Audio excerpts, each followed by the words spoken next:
What's good, YouTube? So over the last 2 weeks since I started this business, I've made over 2K cash collected, which is an amazing thing. I'm very happy with that.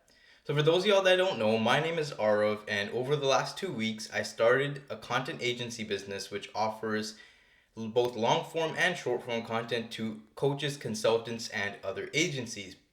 And I've gotten that up to over 2K cash collected since I've started it, which I'm happy with. So I want to make this video for two reasons. One is I want to show off what I do in my day so that you guys can maybe replicate it.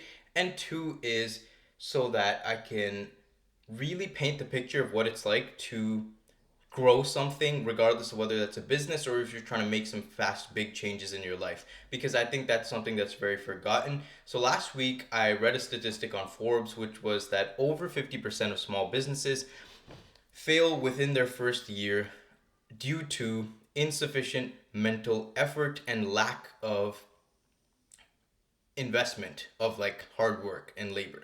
And so that means a large majority of the world doesn't actually know how hard it is to actually make a big change, make a big business or something like that. And so in the first week, I had most of my progress, and then in the week after that, which was last week, I had just completely a deteriorated mental state, and I really stopped making as much progress as before.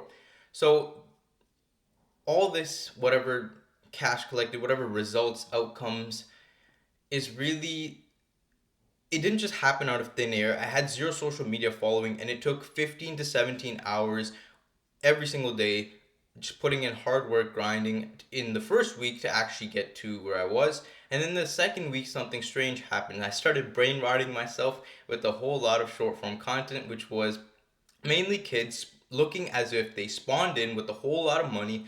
And it really is very, very deceiving in terms of the actual work that goes in the back end of those kids to actually make the amount of money that they have. And it'll always be like some next 13-year-old, and I'm always like comparing myself to that. So this video is also catered to my past self and maybe even yourself if you have these issues.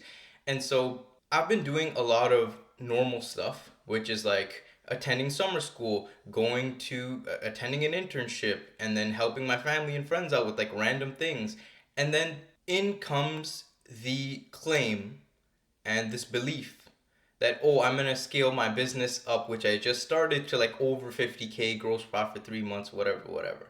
All the amazing ambitious goals come in, and that's where the sleepless nights, the unfathomable risks, the skipped meals, the crazy decisions, the wild activities enter the conversation. To really paint the picture for you before I get into my day, I'm working over 10 plus hours to optimize each and every person that I work for's offer.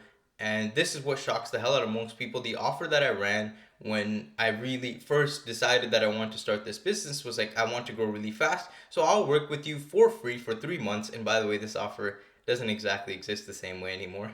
But I'll work with you for free for 3 months. And whether we actually reach 10 million views, I get paid. And also, it's either 10 million views or some next revenue goal that we'll decide on. And so, if I reach that goal with that person for their business, I get paid like a high ticket, like business veteran, like as if I've been doing this my whole life.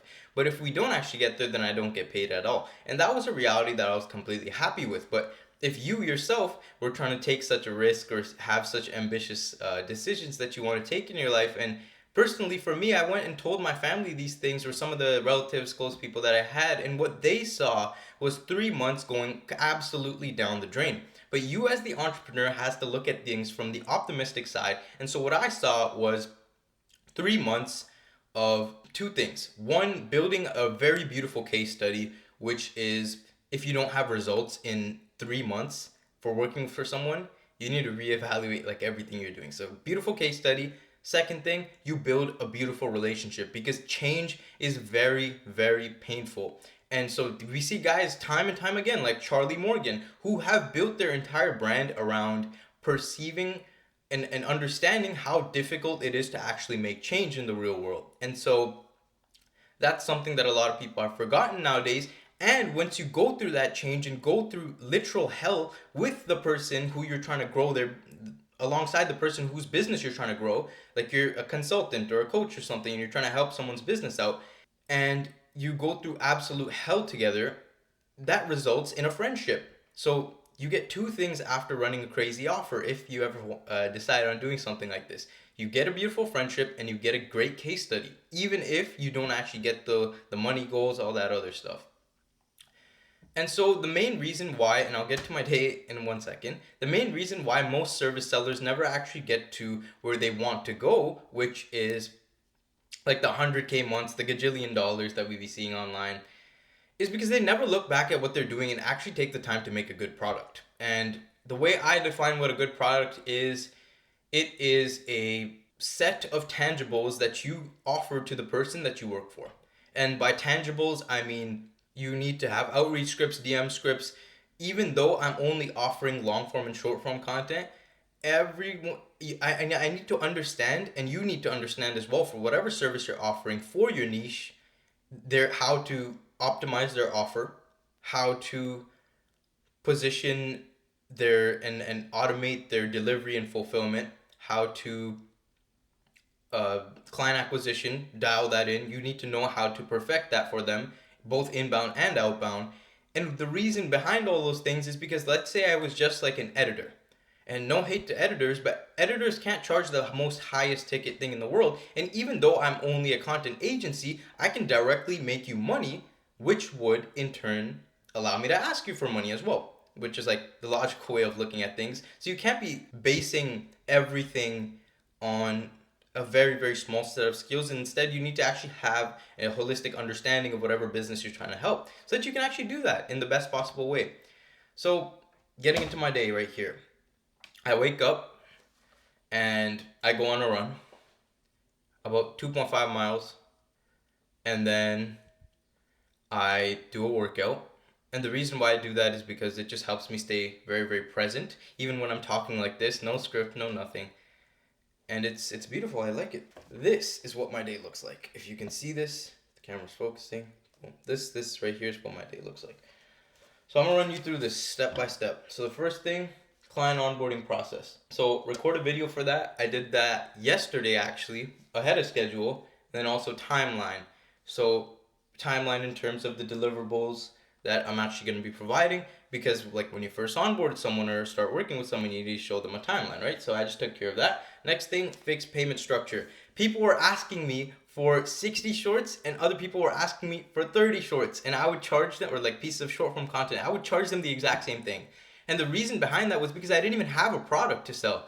In university, we learned that you needed, in order to have a successful business, customers before you had anything. Customers equal business, successful business. So I went and got customers, and I didn't even have appropriate structure to actually make things work. And so I took care of, if you want 60 shorts, I'll charge this much. If you want 30 shorts, I'll charge this much. Basically, that's like a simplified version of what it is.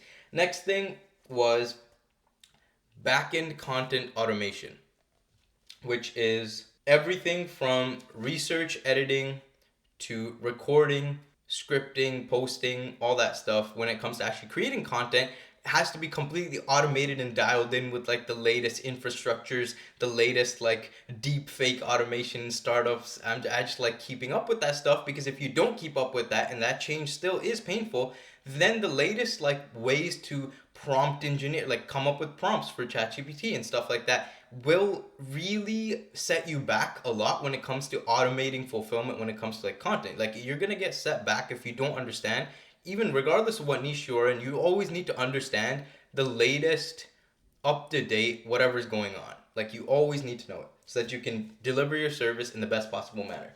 Next thing, edit 10 pieces of short form content, also repurpose some long form content. Repurpose long form, I mean like miro boards, and then short form content, I mean like just edit for clients. And then I also have 2 client calls today, both with existing clients, and so that's gonna be really fun. I really like those.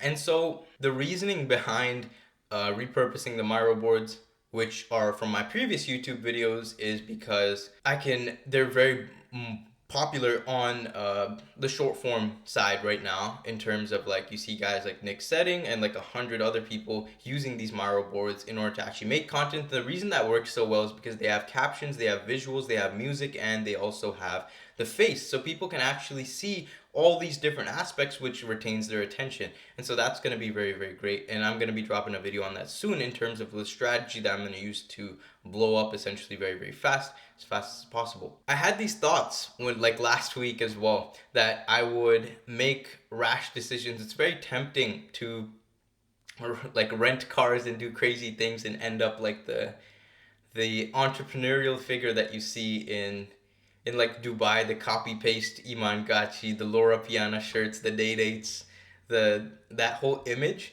And I think regardless of whatever it is that you're trying to pursue in your life, you can never try your best not to solely focus on the outcome and actually focus on the effort that it takes to bring that to reality. Because I went from working 15 to 17-hour days to working like maybe 5 to 7 hours for the entire last week until I actually got back and self reflected. And if you're dealing with an issue like this, then I really wish you good luck.